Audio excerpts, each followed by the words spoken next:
ว่ามันใครไดโนเสาร์ของมันโอ้ยมันห่วงกระดานเอายิ้วเจียวโดดเลยดูเสียงกรอบโหลดพอกันฝัน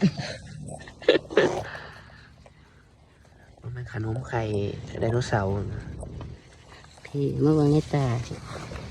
ตัวนี้มันมีการดีเลยเนี่ยก็คือบ่เห็นเอาจะบ่เห็นสมองก็เห็นตัวใหญ่พวงเนาะโอ้ยเขาก็อยู่ยังสิเนาะนี่ดีหาเขาตัดหาเขาทิมเอาไว้มุกเก้าโทรศัพท์ก็เลยก็โฟกัสเนี่ยไปละโอ้ยจะดีอยู่ไหนเลิกหน่อย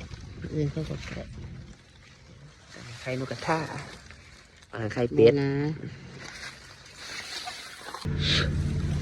ก็ว่าบริกินเนี่ยโอ้ยโยงดูไม่มีอย่างนี้ยังเลย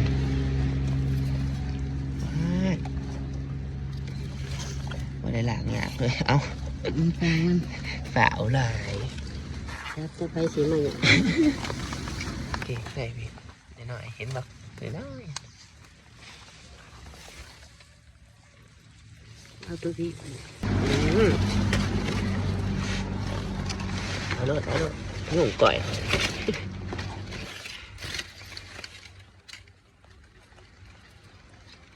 โอ้คือกรอบดีแท้เนาะสดใหม่คือเกิดแปลนนี่แท้ก็เกิดแปลนตัวเกิดหกเห็นยัง